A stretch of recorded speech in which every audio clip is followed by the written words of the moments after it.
है। देखिए, shadow Assassin's जो कि 9 दिसंबर 2022 यानी शुक्रवार को सिनेमा घरों में आ चुकी है। आप सभी से रिक्वेस्ट है कि प्लीज़ इस फिल्म को देखें। ये एक बहुत ही कंटेंट ड्रिवन सिनेमा है जिसको बनाने में हमारी पूरी टीम ने, नीलांजन दत्ता, हमारे प्रोड्यूसर्स अनिल अनिल गोस्वामी, राहुल कपूर, इन लोगों ने बहुत ही दिल से इसमें पूरी मेहनत की है। और आप सबसे मेरी रिक्वेस्ट है कि प्लीज़ इस फिल्म को देखें। हमारी कास्ट ने इसमें अपने, चूँकि स्क्रिप्ट इतनी अच्छी है कि सब ने जिससे जो बन पड़ा अपनी तरफ से पूरी मेहनत की है। और मुझे पूरी उम्मीद है कि आपको ये फिल्म पसंद आएगी। फिल्म में 2 बेहतरीन गाने हैं जिसे जुबिन गर्ग और हमारे जावेद अली साहब ने इसको अपनी आवाज़ दी है, और वो तो आप लोगों को बहुत ही पसंद आने वाले हैं। और ये फिल्म आपके साथ रह जाएगी, ये मैं आपको बहुत ही गारंटी देता हूँ कि ये फिल्म आपके साथ, इसकी कहानी, इसकी परफॉर्मेंसेस, इसका कंटेंट, ये सब आपके साथ रह जाएगा जब आप इस फिल्म को देख के निकलेंगे। तो इसको मिस मत कीजिए, फिल्म ज़रूर देखिए। आपके पीवीआर सिनेमा हॉल में, सिनेपोलिस में, हर जगह ये फिल्म पहुंच चुकी है, जल्दी ही देखिए। सर, आपके किरदार की बात की जाए तो आपने एक पुलिस वाले का किरदार किया है, क्या कहना चाहेंगे, कितना कठिन था? देखिए, एक्टर के लिए तो हर रोल में चैलेंज होता है, और उसको, उस चैलेंज को बहुत ही दिमाग से, दिल से, जो उसमें स्क्रिप्ट में दिया हुआ है, उस चैलेंज को एक्सेप्ट करके कैरेक्टर की तैयारी करनी पड़ती है। तो मैं आई एम ब्लेस्ड कि मुझे नीलांजन दत्ता जी जैसे डायरेक्टर मिले जिन्होंने मुझे पूरी एक हेल्प की इस कैरेक्टर को तैयार करने में। जो जो चीज़ें उनको चाहिए थी, बड़े प्यार से उन्होंने, अगर कभी गलत दिशा में जा रहे हैं तो उसको उन्होंने हल्का सा एक बता करके और उस चीज़ को लेकर के आए। तो अपनी तरफ से तो जो मेहनत की, लेकिन जो दत्ता साहब ने, जो नीलांजन दा ने हेल्प की इस कैरेक्टर को खड़ा करने में, और ख़ास करके पूरी फिल्म में जब उन्होंने स्क्रिप्ट रीडिंग के दौरान, जब हम लोग की रिहर्सल्स हुई, तो उस दौरान उन्होंने इसके ग्राफ को जिस तरीके से मेरे माइंड में फीड किया, वो बहुत हेल्पफुल था। तो all credit goes to script and director and the writer of course. ये 3 पिलर्स जो जिन्होंने हेल्प की और इस कैरेक्टर को लाने में मेरी मदद की। आपके किरदार की बात करें तो बहुत सस्पेंस वाला आपका किरदार है। जी हाँ। क्या पब्लिक की तरफ है या उसकी तरफ है, तो क्या कहना चाहिए? ये सस्पेंस पब्लिक खुद जाके देख के खोले तो अच्छा है, वरना स्पॉइलर होगा। मुझे मज़ा आया क्योंकि ऐसे किरदार आसपास में अपने कुछ एक देख चुका हूँ जो आपके लिए तो बहुत अच्छे होते हैं, लेकिन वो अंदर क्या कर रहे होते हैं, उनके दिल में क्या चल रहा होता है, कभी पता नहीं चलता। और वो लास्ट तक नहीं पता चलने देते हैं कि वो हैं किस तरफ, और वो जब जिस तरफ पलड़ा भारी होता है उस तरफ वो बैठ जाते हैं। तो ऐसा ग्रे कैरेक्टर मैंने मेरी लाइफ में शायद अभी पहली बार किया, इतना सारा काम करने के बाद। तो ये एक अलग किस्म का चैलेंज था। तो बेहतर होगा कि ऑडियंस जाके देखे और फिर देखे, पता लगेगा उनको कि मैं किस तरफ हूँ। Thank you so much, thank you so much. Film तो काफ़ी खास है क्योंकि ये कहानी कभी किसी ने बताई नहीं, किसी ने सुनी नहीं असम के बारे में। असम में ये असलियत में हुआ लोगों के साथ, लेकिन किसी ने कभी किसी को बताया नहीं। और ये दिस इज़ वेरी सैड। और लेकिन अभी वो वक्त आ गया है कि हमने हमारी फिल्म के ज़रिए असम की कहानी बताई, ताकि पूरे इंडिया के लोग इस कहानी के बारे में जाने। सिर्फ इंडिया के लोग ही नहीं, पूरी दुनिया में ऐसे हादसे हुए हैं। और जब दुनिया के लोग ये फिल्म देखेंगे वो बोलेंगे अरे यार ये हमारे साथ भी हुआ, ये तो बहुत बुरा हुआ। तो वी आर हैप्पी दैट वो ये असम के साथ जो हुआ। असम बहुत खूबसूरत जगह है, बहुत ज़्यादा खूबसूरत जगह है, लेकिन ये जो डार्क चैप्टर है उनके इतिहास में हमने दिखाया हमारी फिल्म के ज़रिए। होपफुली आपको पसंद आए। और मेरा कैरेक्टर क्या बताऊं सर, मैं तो बहुत बुरा आदमी हूँ इस फिल्म में, बहुत बुरा आदमी हूँ। जो भी सामने खड़ा है सारा, मैं बातें नहीं करता हूँ, बंदूक उठाता हूँ, ढाई ढाई ढाई और सीधा खल्लास। ऐसा कैरेक्टर है मेरा। डायलॉग शायद इतने ज़्यादा नहीं, लेकिन मारा बहुत लोगों को मैंने, जो असलियत में बुरा है, लेकिन खेलने में मेरे को बहुत मज़ा आया। जर्नी कहाँ से शुरू हुआ? ठीक है, तो हाँ, ये बहुत अच्छा सवाल है क्योंकि भाई साहब और मेरी जो दर्शकों ये देख रहे हैं, मैं तो वैसे सिंगापुर से हूँ। मैं पैदा हुआ सिंगापुर में, I was born in Singapore. और बचपन से सपना था कि यार एक दिन मैं एक्टर बनूँ, हीरो बनूँ। बचपन से मैंने स्ट्रगल किया, लेकिन सिंगापुर में काम ये सब वगैरह मैं आ नहीं पाया। लेकिन अभी मैं आ गया हूँ और लोग बॉम्बे में आते हैं स्ट्रगल करने के लिए। मैं खुद सिंगापुर में स्ट्रगल करता रहा, क्योंकि मैं बिल्कुल, जैसे आप बोलते हैं आउटसाइडर, मैं तो 100% आउटसाइडर हूँ। मैं तो इंडिया से हूँ ही नहीं, तो वहाँ से आना, यहाँ पे सबके दरवाजे खटखटाना और तोड़ना, वाहिगुरु का शुक्र है मैं आ गया। और मैं सबको ये बताना चाहूँगा कि सिंगापुर का लड़का आ गया बॉलीवुड में। ये सिर्फ पहली फिल्म है, आखिरी तो बिल्कुल नहीं होगी, देखते रहिए।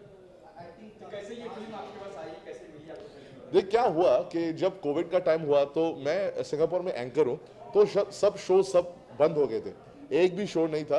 तो मैं अपने प्रोड्यूसर के साथ बैठा एक दिन, अनिल, उसने बोला क्या करे, मैंने कहा तू बोल क्या करे। उसने बोला मैं सोच रहा हूँ, एक स्क्रिप्ट आई है मेरे पास, मैं सोच रहा हूँ ये फिल्म मैं बनाऊँ। अरे मैंने कहा सर हम भी थोड़ी बहुत एक्टिंग जानते हैं। इसे हाँ तेरे लिए एक रोल सोचा है। तो मैंने ऑडिशन किया हमारे डायरेक्टर के लिए, निरंजन दत्ता। उन्होंने देखा और फिंगर्स क्रॉस उन लोगों ने मेरे को चूज किया इस रोल के लिए, और फिर द रेस्ट इज हिस्ट्री, मैं आ गया। रिएक्शन तो पहले बात बहुत हैरानी हुई, क्योंकि आई डिडंट नो ऐसा आसाम के साथ हुआ। तो जब मेरे पास स्क्रिप्ट आया, स्क्रिप्ट तो काफ़ी अच्छा था। मैंने पहली बात यह है, रोल को छोड़ो, मुझे एक कहानी बतानी है हमारे फिल्म के ज़रिए, और सबको बतानी है, सबको सुनानी है। और फिर जब मैंने रोल पढ़ा तो मैंने कहा हाँ ये रोल बहुत अच्छा है, क्योंकि एक्चुअली आप सोचो, अभी छोटा मुंह बड़ी बात, लेकिन अगर आप सोचें तो टाइटल रोल तो मैं ही हूँ मैं हूँ शैडो असैसिन, तो मैं ही हूँ शैडो से निकल के लोगों को मारता हूँ। तो बहुत बहुत मज़ा आया, बहुत ज़्यादा मज़ा आया जी। हाँ हाँ, आप कह रहे हैं कि अभी थप्पा लग जाएगा, टाइप पास हो जाएगा। हाँ ऐसा होता है, और हर इंडस्ट्री में होता है। तो इसी बात पर मुझे हमारे जो फेवरेट एक्टर है मुझे याद आते हैं, मेरा आइडल शाहरुख खान याद आता है।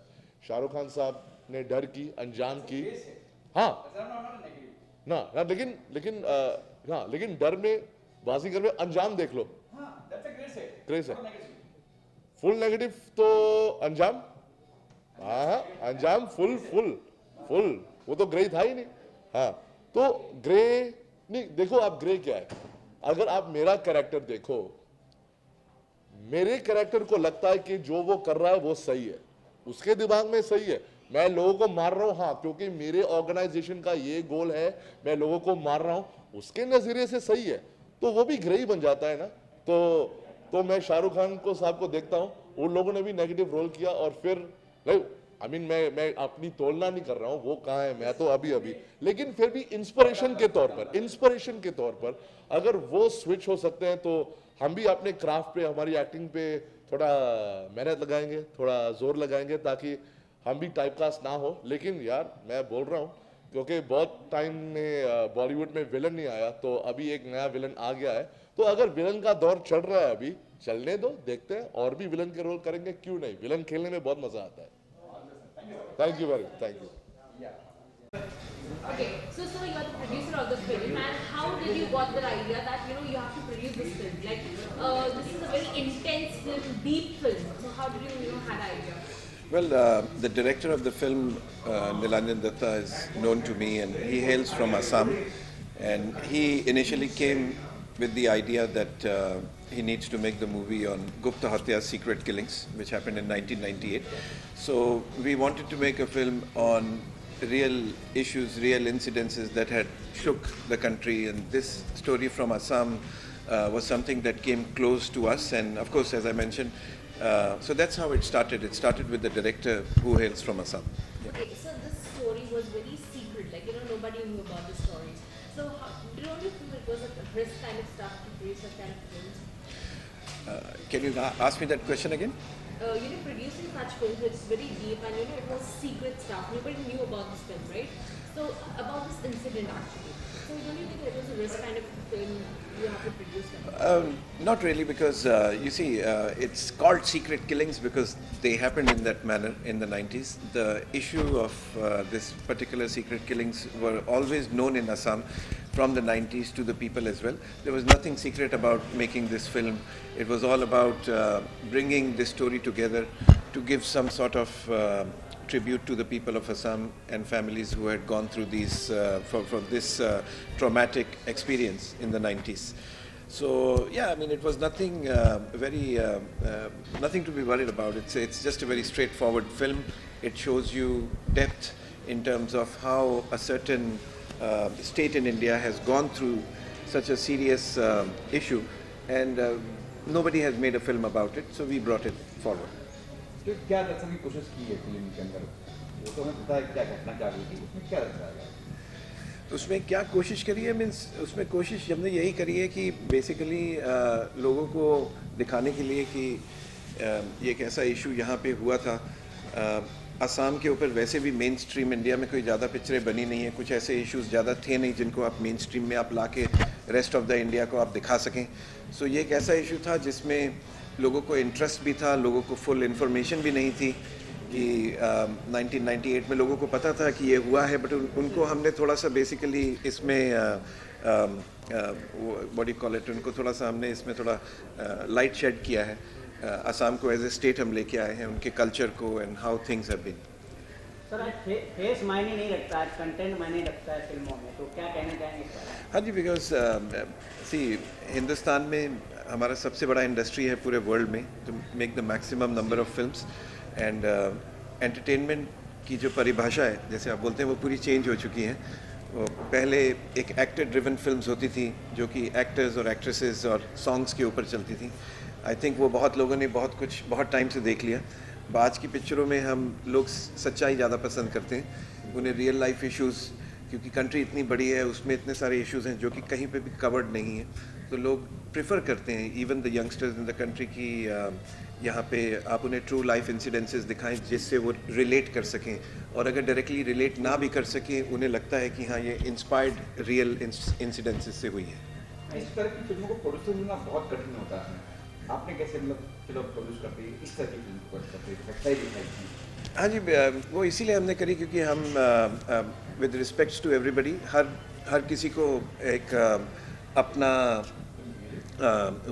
हर किसी को अपना एक वो है कि अपने हिसाब से पिक्चरें बनाएं। कुछ लोग एंटरटेनमेंट की बनाते हैं, कुछ डांस की बनाते हैं, कुछ गाने की बनाते हैं, कुछ एक्शन की बनाते हैं। हमें लगा हम थोड़ा सा कुछ हट के करें, कुछ डिफरेंट लोगों को दिखाएं। इन टर्म्स ऑफ दैट थोड़ा मुश्किल काम है बिकॉज इतनी कमर्शियली, आपने सही बोला कि इतनी कमर्शियली चलने के थोड़े से मुश्किल होती है क्योंकि हाँ इसको लोग कैसे रिसीव करेंगे, पर हमारी कोशिश है सूनर और लेटर हम दो तीन पिक्चरें ऐसी और बनाएंगे तो हो सकता है और लोग उसमें देखें।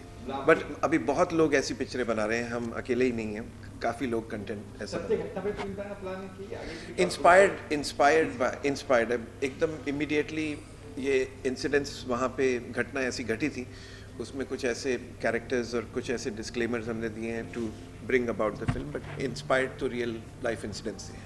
Okay, sir, as you said कि inspired from real life incidents, तो आजकल मतलब टेक्नोलॉजी के ज़माने में काफ़ी कुछ इतना हो रहा है आगे पीछे ऊपर नीचे, तो don't you think you should also produce and make a film in such era? मतलब ये इंसिडेंट काफ़ी लाइफ में हो रहे हैं, किसी कहीं ना कोई मर्डर होते जा रहा है इस टेक्नोलॉजी के ज़माने में, तो आपको नहीं लगता कि ऐसी टेक्नोलॉजी वाले पैरा उठाने चाहिए?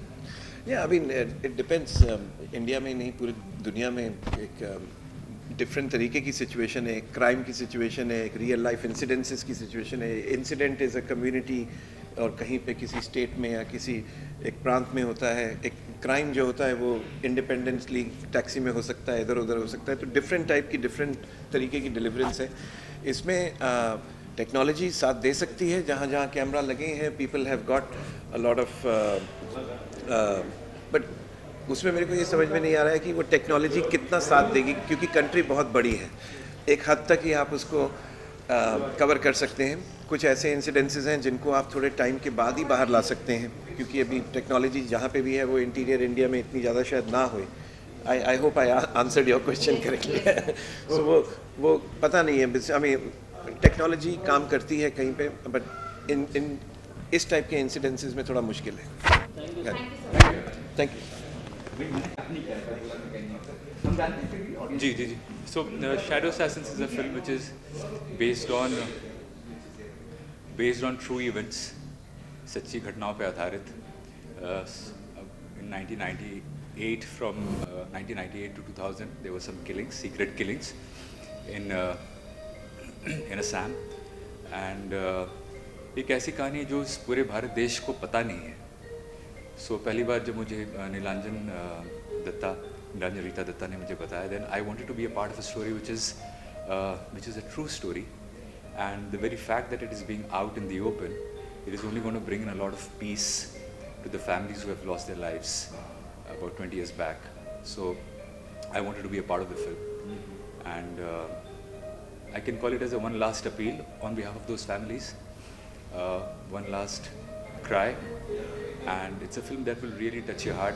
It will appeal you, to connect with each other on a humane level, and bring in a lot of peace and joy in our lives. So that is why. कैसी ये film आपको मिली, कैसे मिली audience, क्या बताएंगे इस तरह से आपको? सो मुझे नीलांजन रीता दत्ता ने कनेक्ट किया एंड उन्होंने मुझे नरेट किया film. And Nilanjan Rita Datta is also from film and television institute of India, and he's a very well-known director, national award winner, and for a very long time we all had wanted to do something together, and script जब मुझे पता चली, so that is when I wanted to be a part of it. There was no going back, because I wanted to be a part of something which is very meaningful in a way, क्योंकि आजकल social media bombardment इतना है visual that हमारा attention span is not more than about 30 seconds. So this is a film that will really ground you down and just make you feel a little relaxed and easy about things, and will be of some meaning into your life. So I want to be a part of that entertainment too. क्या इन्होंने कोशिश की है film में, तो घटना तो थी वहाँ पे, उस घटना के रूप में क्या दिखाया गया, घटना को दिखाया, उसके बाद किसने किया है, क्या किया है? एक कहानी एक नॉर्मल यंग मैन, एक कॉलेज गोइंग बॉय की है, जिसकी जो उन परिस्थितियों की वजह से उसका रूपांतरण होता है उसके जीवन में. A transformational story from college man to a rebellion. So उसी के माध्यम से उस स्टोरी को रिफ्लेक्ट किया गया है. So his life is a mirror to what has happened in Assam.